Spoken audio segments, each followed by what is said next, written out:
حضرت انس ابن مالک رضی اللہ تعالیٰ عنہ آپ روایت کرتے ہیں کہ اللہ کے نبی نے ارشاد فرمایا کہ 4 چیزیں صرف مومن کی علامتیں ہیں، یعنی 4 ایسے اوصاف اور عادات ہیں جو فقط بندہ مومن میں پائے جاتے ہیں، کسی اور میں نہیں پائے جاتے۔ وہ 4 چیزیں اس کی زندگی کا حصہ ہیں۔ میرے آقا صلی اللہ علیہ وسلم نے فرمایا پہلی چیز خاموشی کی جو عبادت کا آغاز ہے۔ بندہ مومن کیا ہے؟ وہ بقدر ضرورت گفتگو کرتا ہے، جتنی اسے ضرورت ہے اتنا کلام کرتا ہے، ورنہ وہ خاموش رہتا ہے۔ السکوت السلامہ، جیسے کہ خاموشی سلامتی ہے، جو جتنا اپنی زبان پہ کنٹرول کر لیتا ہے، جتنا خاموش رہتا ہے لغویات سے، فضول گفتگو سے، فحش گوئی سے، وہ اتنا زیادہ گناہ سے بچ جاتا ہے۔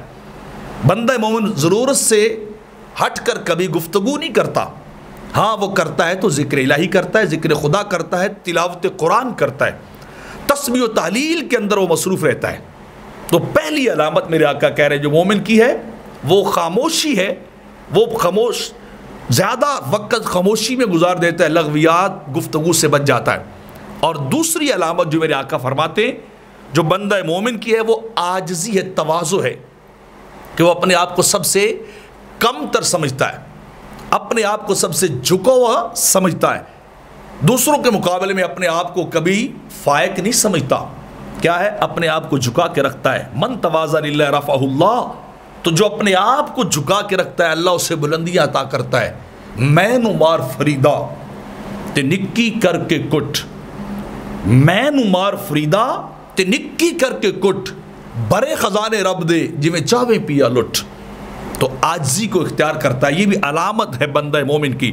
اور تیسری بات میرے آقا فرماتے ہیں بندہ مومن کی علامت یہ ہے کہ وہ ہمہ وقت ذکر الہی مصروف رہتا ہے، اللہ کا ذکر کرتا رہتا ہے۔ وَاذْكُرِ اسْمَ رَبَّكَ وَتَبَتَّلْ إِلَيْهِ تَبْتِيلًا، ہر چیز کو چھوڑ اور اللہ کی طرف متوجہ ہو، اللہ کا ذکر کر، ساری دنیا سے قطع تعلق ہو جا، اللہ سے تعلق کو جوڑ لے، مالک سے اپنا رشتہ استوار کر لے۔ تو فرمایا یہ ذکر بھی اس کی علامت ہے جو بندہ مومن اس میں مصروف رہتا ہے۔ اور چوتھی چیز فرمایا وہ شریف الطبع ہوتا ہے، وہ بندہ کسی کے ساتھ جھگڑالو نہیں ہوتا، معاف کر دینے والا ہوتا ہے، جھگڑے سے وہ بچنے والا ہوتا ہے۔ تو یہ 4 چیزیں میرے آقا فرماتے فقط مومن کی علامت ہے۔